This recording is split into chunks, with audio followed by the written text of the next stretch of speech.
Boa noite.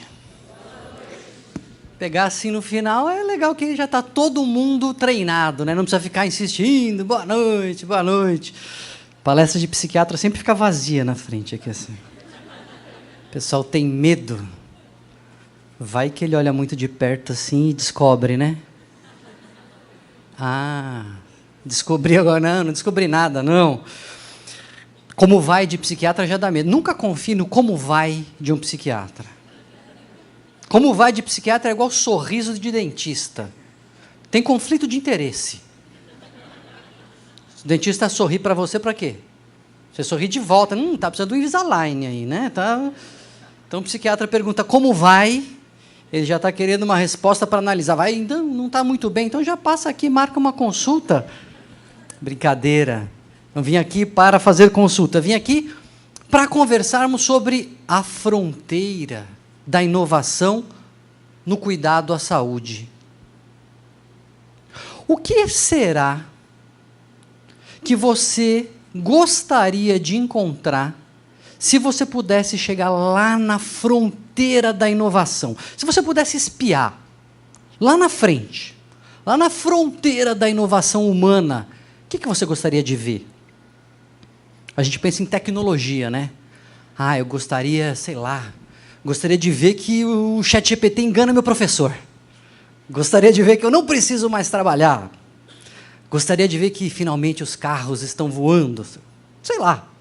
Gostaria de ver que finalmente chegou alguma novidade no iPhone 315. Alguma coisa nova surgiu? Não. Mas e se a gente pensar no cuidado à saúde?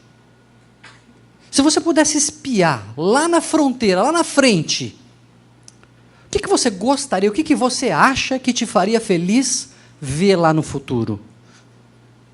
Um robô que faz todas as cirurgias?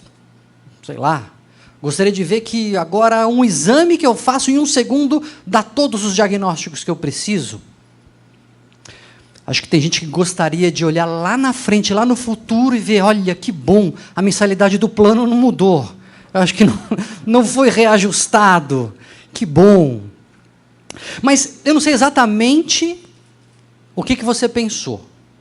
O que você gostaria de ver lá na frente quando você vislumbrasse o futuro da saúde, do cuidado à saúde?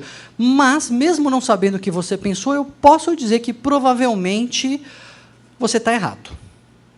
Porque a gente não sabe muito bem o que é que vai nos satisfazer. A gente tem uma dificuldade de escolher e de saber exatamente o que vai ser bom para a gente. Aliás, quanto mais opção a gente tem, mais insatisfeito a gente fica com a nossa escolha. Igual quando você fica no streaming, passando de filme em filme e não consegue escolher nada. Isso para não falar quem fica no Tinder, né? Passando de... Não vou nem falar sobre isso, que você fica passando, não escolhe nada. Quando a gente tem muita opção, a gente fica um pouco aflito. Se um gênio da lâmpada aparecesse para mim e falasse assim, Daniel, você tem 3 pedidos. Eu ia falar, mas me dá uma lista. Por favor, me ajuda. Qualquer coisa, me dá uma lista. Para eu ficar satisfeito, se o gênio me oferecesse 3 pedidos, eu precisava que ele desse uma lista de opções que tivesse 3 opções. É o único jeito de eu ficar satisfeito. Porque senão a gente fica aflito. Quando o garçom pergunta se eu quero suco, eu falo, do que tem? Se ele fala mais que 2, eu já fico confuso. O que será que está mais gostoso? De laranja? De abacaxi? Daí a gente tem abacaxi com hortelã, a gente não sabe o que vai fazer, nos trazer satisfação. Isso ficou muito claro numa experiência que foi feita na metade do século XX. Queria comentar com vocês sobre essa experiência, porque ela mostra que a gente não tem muita clareza do que realmente importa para nós.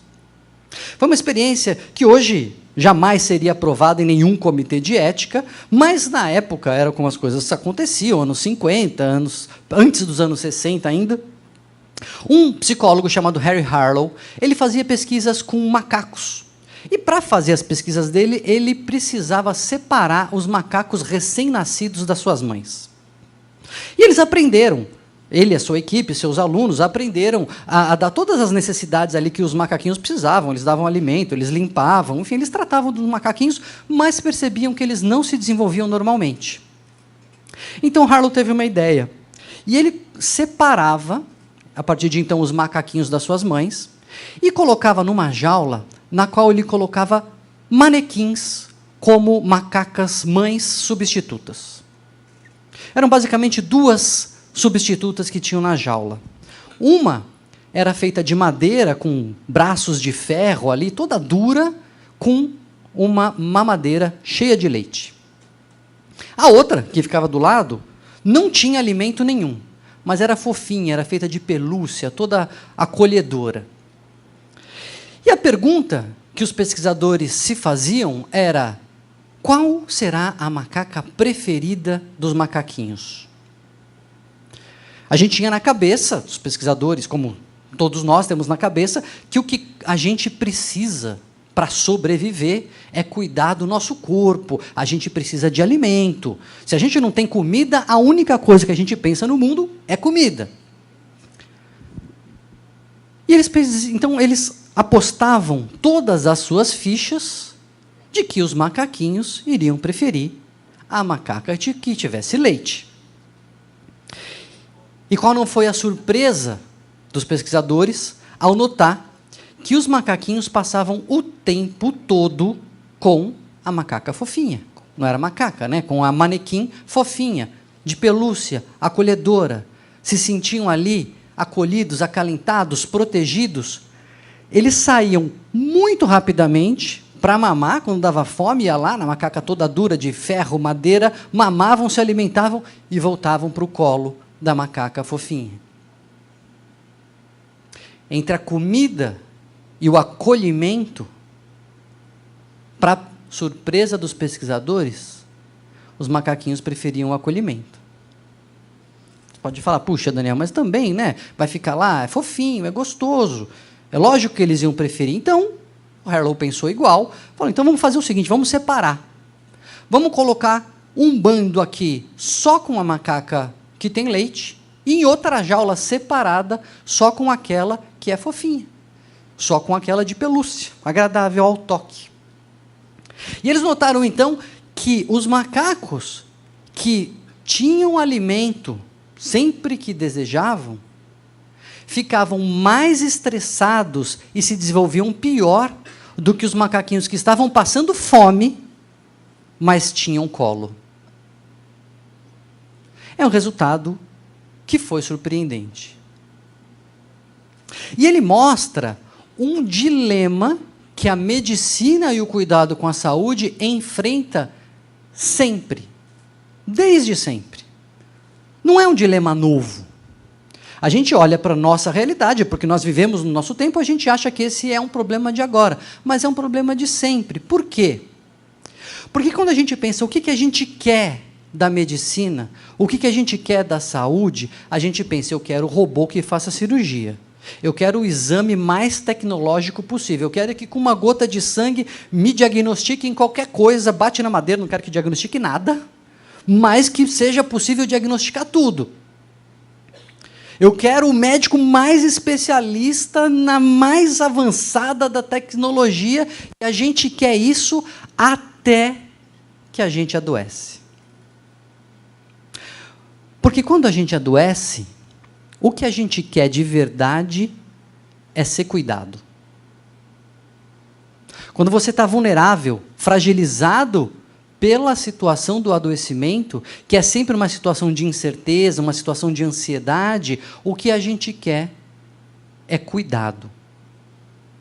E é interessante que a palavra cuidado, originalmente, ela significa prestar atenção.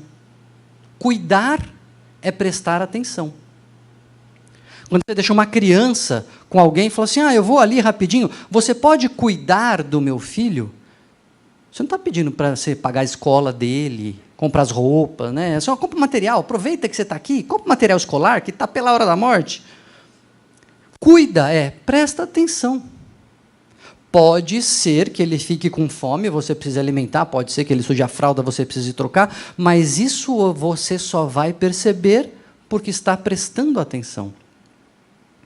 Quando você está dirigindo numa estrada e aparece, cuidado com o buraco, o que você faz? Estaciona, vai lá, tadinho do buraco, eu vou tapar ele, né? Vou cuidar dele para não existir. Não, cuidado, preste atenção. Então, quando a gente adoece, a gente quer que prestem atenção no que a gente está sentindo. E então, a partir daí, façam o diagnóstico, deem o tratamento, façam o máximo possível, mas primeiro prestando atenção. Isso é um dilema, porque o tempo é um só, a energia é uma só, e a gente fica cobrando e exigindo que a medicina ela se especialize, ela se aprofunde, e ela se torne muito resolutiva, e a gente, inclusive, se sente, às vezes, desconfortável quando a gente vai no médico, ele resolve o problema, mas nem olha na nossa cara. Você sai com o diagnóstico certo, com o remédio certo, você é curado, mas você não se sente satisfeito. Esse não é um problema de agora. Tem um trecho muito interessante no livro Os Irmãos Karamazov, do Dostoiévski, século XIX, que um dos personagens reclama, fala assim, mas esses médicos que tratam de tudo não existe mais. Hoje só tem especialista. Você tem um problema, você vai no médico e ele fala assim, mas seu problema é no nariz, eu não cuido de nariz. Você vai ter que ir para a França. Aí você chega lá em Paris, o médico te examina, mas seu problema é na narina esquerda, eu só trato da narina direita. Você vai ter que ir para Viena para tratar da narina direita. Isso no século XIX. Já tem esse trecho. Então, esse é um desafio de sempre. Existe uma provocação muito interessante, talvez vocês já tenham visto, é comum em meios universitários, de pessoas fazendo a seguinte pergunta: por que existe medicina alternativa e não existe engenharia alternativa? Alguém já ouviu essa pergunta? Por que existe medicina alternativa e não existe engenharia alternativa? É uma provocação interessante porque ela coloca em questão o fato das evidências. Você não constrói nada, um prédio, um motor, sem uma base sólida. Então não tem por que ter engenharia alternativa. Então, como é que você faz uma medicina alternativa? Como é que você confia num negócio que não tem uma base sólida, que não tem evidência científica? É uma pergunta boa, mas ela tem um erro. Que agora, você que conhece a história dos macaquinhos do Harry Harlow, pode identificar qual é esse erro. O erro é que medicina não é engenharia de gente. Não basta cuidar da parte física, não basta resolver, não basta juntar os tijolos, é preciso cuidado. E parte do sucesso da medicina alternativa, que viceja, que se mantém popular, mesmo sem evidências da sua eficácia, é porque ela oferece o colo em vez do leite. E a gente pensa que a gente quer leite, mas, no fundo, a gente quer colo. Quando a gente pensa, então, no futuro, na fronteira do cuidado com a saúde, é muito comum a gente pensar no que está mudando mesmo. Porque o que está mudando é o que chama mais atenção. Né? O cérebro ele é programado para prestar atenção naquilo que muda. Não sei se já aconteceu com você, de pegar no sono assistindo televisão, aí fica lá o barulho, né? E você dormindo, achando que está assistindo. Aí vem sua mulher, seu marido, seu noivo, sua namorada e desliga a TV, o que acontece? Você acorda, eu estou assistindo. Como é que você estava dormindo com o barulho e com o silêncio você acorda? É porque o cérebro ele é programado para detectar mudanças. Mudanças chamam a atenção. O que é rotineiro passa abaixo do radar. A gente não presta atenção. Por isso que você tem dificuldade de lembrar o que você jantou ontem. Se eu perguntar na bucha, o que você jantou ontem? Você fica, peraí, acho que deve ter arroz, talvez, feijão, não sei. Você engasga. Mas se eu perguntar para você do último jantar romântico que você teve, você lembra o cardápio, você lembra até a roupa que você estava.